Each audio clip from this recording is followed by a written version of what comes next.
Ex-FBI Director James Comey indicted on charges of lying to Congress and obstruction. So kind of looking authoritarian here, Tubes. So we have a lot of distribution on this, a lot of reporting. It says that there are 594 articles reporting right now, with 49% of the sources coming from the center, 31% coming from the left, and 20% coming from the right. 88% of the sources are high factuality or above. I have a story pulled from BBC, I believe, because like when I rate the stories by factuality, there were a lot of paywalls, a lot of like local places reporting on it. But I wanted to pick a bigger conglomerate kind of to read through. But BBC does say it's very high factuality with center-leaning distribution. So let's get into the article. It says that this president asks, and he shall receive.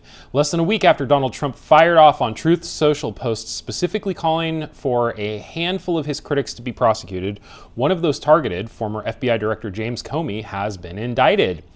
The Department of Justice announced a criminal case against Mr. Comey late on Thursday, fulfilling the president's desire to seek retribution and further raising concerns about whether U.S. Attorney General Pam Bondi is weaponizing the Justice Department to target Trump's political rivals. Mr. Comey's been indicted on charges of making false statements and obstruction of justice in retaliation to his testimony before a Senate panel in 2020. Prosecution alleges he lied to Congress about whether he authorized a leak of classified information to members of the media. It doesn't take much to connect the dots, even if Trump's Department of Justice insists there's a solid case against the former FBI director and that this is an example of power being held accountable. It doesn't take much to connect the dots, yeah. Today's indictment reflects the Department of Justice's commitment to holding those who abuse positions of power accountable for misleading the American people. Wow.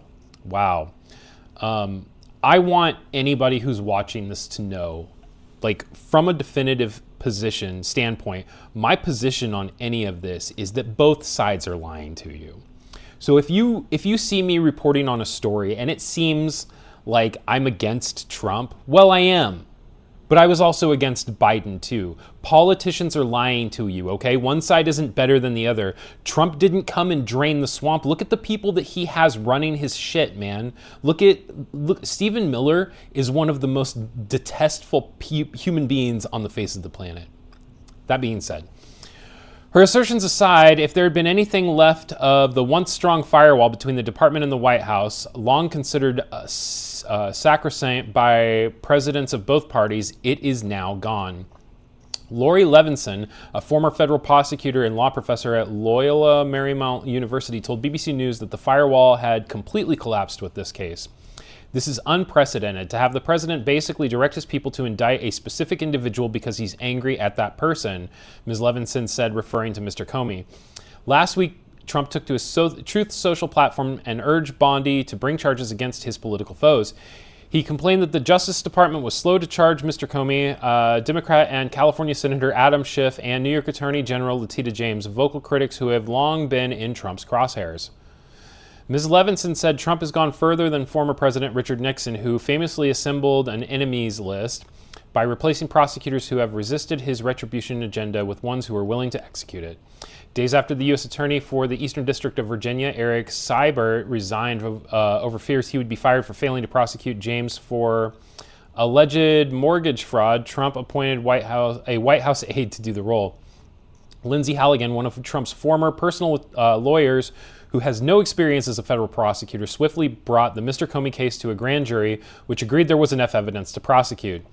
Everything about this smacks of vindictive prosecution, Ms. Levinson said. To secure an indictment, 12 members of a grand jury only need to vote for probable cause, not proof beyond a reasonable doubt. In addition, the grand jury considers the case solely based on evidence by the prosecutors with no defense attorneys present. Anne-Marie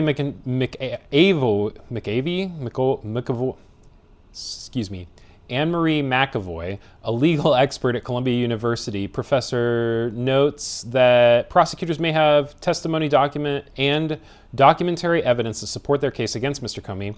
evidence that was presented to the grand jury that could be used to build the case against the former director during trial.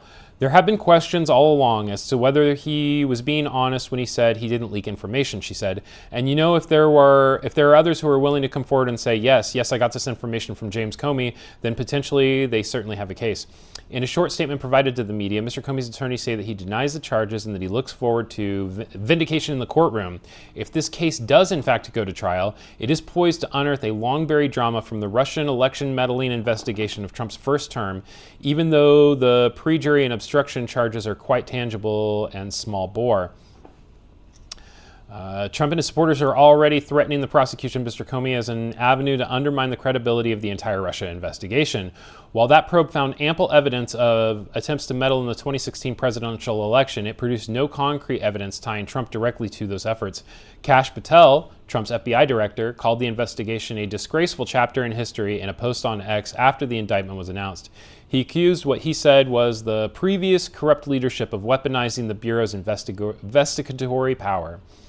Those same accusations are now being directed at Patel, Bondi, and the rest of the Trump team. And perhaps the biggest question hanging over all of this is whether the Mr. Comey indictment is just an individual event, a move that might placate a clearly angry president, or a sign of more prosecutions to come. Hey, thanks for checking out this video from Nightly News this morning. If you wouldn't mind, subscribe and turn on notifications so you never miss a video or when we go live on Tuesdays and Fridays.